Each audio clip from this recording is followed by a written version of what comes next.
Naquela mesma noite, a palavra do Senhor veio a Natã e vai dizer ao meu servo Davi, e assim diz o Senhor, você construirá uma casa para mim? Na primeira leitura de hoje, Deus fala com o profeta Natã durante a noite, instruindo-o a comunicar uma mensagem a Davi. Natã é enviado para transmitir a mensagem de Deus a Davi, questionando-o sobre seu desejo de construir uma casa para Deus. Quando seus dias forem completos e você descansar com os seus antepassados, eu farei surgir depois de você um filho seu, que será um dos seus próprios descendentes, e estabelecerei o reino dele. Ele construirá um templo para o meu nome, e eu estabelecerei o trono dele para sempre. Eu serei para ele um pai, e ele será para mim um filho. Nestes versículos, Deus promete a Davi que, após sua morte, um dos seus próprios descendentes irá sucedê-lo e estabelecerá um reino.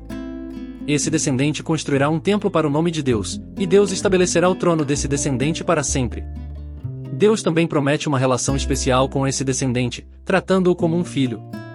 Tua casa e teu reino permanecerão para sempre diante de mim, teu trono será estabelecido para sempre. Neste versículo, Deus reafirma sua promessa a Davi, garantindo que sua casa, seu reino e seu trono permanecerão para sempre diante dele. Isso mostra a fidelidade de Deus para com as promessas feitas a Davi e a continuidade da linhagem de Davi como parte do plano divino. Essa passagem é significativa porque estabelece a aliança especial de Deus com Davi e sua descendência, bem como aponta para o papel crucial de Davi na história do povo de Israel e nas promessas messiânicas que culminam em Jesus Cristo, considerado descendente de Davi e o rei messiânico prometido. Porque a promessa de que ele seria herdeiro do mundo não foi feita a Abraão ou à sua descendência por meio da lei, mas pela justiça da fé. Na segunda leitura de hoje, Paulo está explicando que a promessa de que Abraão seria herdeiro do mundo não foi baseada na lei, mas na justiça da fé. Isso significa que a promessa de Deus a Abraão não dependia do cumprimento da lei ou das obras, mas sim da fé em Deus. Portanto, a promessa vem pela fé, para que seja segundo a graça, a fim de que a promessa seja firme a toda a descendência, não somente a descendência que está debaixo da lei, mas também a que é da fé de Abraão, o qual é pai de todos nós, como está escrito, e por pai de muitas nações te constituí. Diante daquele em quem creu, a saber, Deus, o qual vivifica os mortos, e chama as coisas que não são como se já fossem.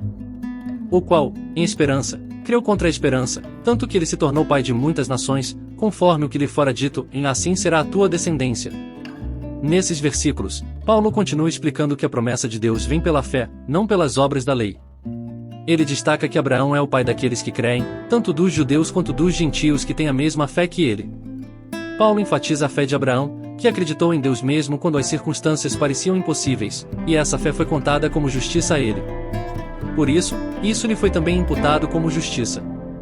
Aqui Paulo conclui seu argumento, reafirmando que a fé de Abraão foi considerada como justiça diante de Deus. Isso significa que Abraão foi considerado justo aos olhos de Deus não por causa de suas obras, mas por causa de sua fé. Essa passagem é importante porque destaca o papel fundamental da fé na justificação diante de Deus, independentemente das obras da lei. Mostra que a salvação é um dom de Deus que é recebido pela fé, e não algo que pode ser alcançado através de esforços humanos. E Jacó gerou a José, marido de Maria, da qual nasceu Jesus, que se chama Cristo. O evangelho de hoje é uma parte da genealogia de Jesus, mostrando sua linhagem até José, o esposo de Maria, e identificando-o como aquele que é chamado Cristo, ou seja, o Messias esperado. Ora, o nascimento de Jesus Cristo foi assim, e estando Maria, sua mãe, desposada com José, antes de se juntarem, ela se achou ter concebido do Espírito Santo. Então, José, seu marido, como era justo e a queria deixar sem o alardear, resolveu deixá-la secretamente. Enquanto ele pensava nisso, eis que um anjo do Senhor lhe apareceu em sonhos, dizendo, José, filho de Davi, não temas receber Maria, tua mulher, porque o que nela se gerou é do Espírito Santo.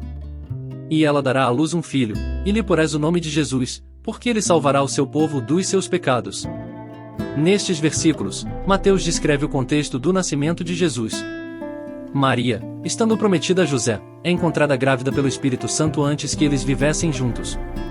José, inicialmente perplexo com essa situação, planeja deixar Maria secretamente, mas um anjo do Senhor aparece a ele em um sonho, explicando que o filho que Maria carrega é do Espírito Santo e que ele deve aceitar Maria como sua esposa.